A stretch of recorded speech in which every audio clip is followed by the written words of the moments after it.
I went whitewater rafting once back in high school, and it was me and a classmate of mine. We were going down the rapids, and we were having a really good time. And at one point, we were supposed to take a path one way, but we ended up going another way. And it ended up being a pretty disastrous path. We didn't know we were going the wrong way until we heard the sound of a waterfall coming, and it became pretty evident that we were going to be going over the waterfall in our raft in just a few moments. And we tried to paddle against the stream, but it was too powerful. It was taking us down there, started spinning our raft. And then we got to the edge of the waterfall and we fell over. We fell down the waterfall and the raft floated down and landed on top of us. And I remember being under the water and underneath the raft. And I could tell that the waterfall was hitting the raft, and not thinking, I pushed the raft aside above me, but then of course the power of the waterfall propelled me very powerfully underneath the water, and I started spinning around, and I didn't know which way was up, and I was pretty certain that I wasn't going to make it. Of course I did. I made it. I was fine. I survived. So did my friend. We were okay. I have gone whitewater rafting since. I just try to avoid waterfalls. But do you know what the scariest part of that whole thing was? The middle. It wasn't the beginning of the trip. That was pretty smooth. It wasn't the end when I was standing safely on the shore again. It was the middle. There were a lot of scary parts in the middle. Hearing the waterfall, recognizing that we were going in that direction, falling over the waterfall, being spun underneath the water and not knowing which way was up. The middle part was the scariest. I bring that up because we find ourselves in the middle all the time. The place between the beginning of our existence and the victorious end that God promises us in Christ Jesus. We're living in the middle. And it's a hard place to be. I think it would have been for the Israelites too. As they're going into Jericho and they received the instructions and Joshua told them to march forward, and then of course the instructions were for 6 days we're going to march around the city just once and then go back to camp, and then on the 7th day we're going to do something different, and then we are going to win. God's going to give us the victory. But in the middle there, I bet it was still pretty tough. Even after the first day of marching around the city once, then going back, and I could see myself pretty easily wondering, did we just accomplish anything?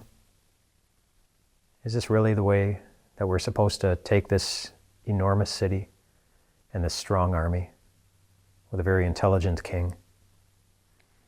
And then they did it again the 2nd day, and then the 3rd day, and the 4th day, and the 5th day, and the 6th day. That was all in the middle.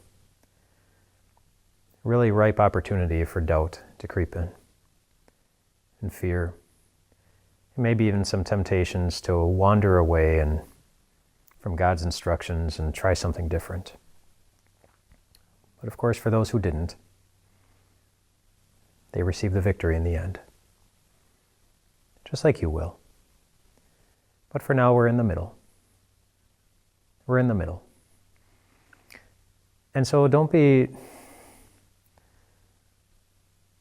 yourself up too much if it's sometimes really hard to live in the middle, because even Jesus knows that it is. And don't be too hard on others who sometimes get worried or afraid or full of doubt, or who even are tempted to try to do things another way. We never want to be there, but we will be, often, for as long as we are in this middle area. We will, and the very best thing to do for yourself or for anybody else who's having a hard time existing in the middle, in this middle area in which we will be until the day Jesus returns to take us home,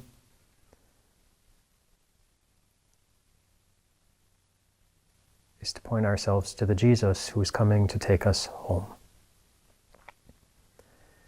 The one who also knows what it's like to be in the middle of a lot of pain and a lot of hurt and even a lot of shame. Not his own, but yours and mine. The weight on our hearts when we realize that I was afraid again. I doubted again. I wandered again. I wanted to be God instead of trust God again. The weight that sits on top of our hearts when we realize we've done that even once. Multiply that weight by the number of people who have ever lived. and the number of times we have all sinned. That's a hard middle to be in. But Jesus was there in the middle, thinking of us, so that we could stand in our middles and know that because of him, we are right now so victorious. We are. One day we'll see it with our eyes. For now, we believe it. We live by faith. Living in the middle, we're still always going to be okay. Rest well tonight, my friends.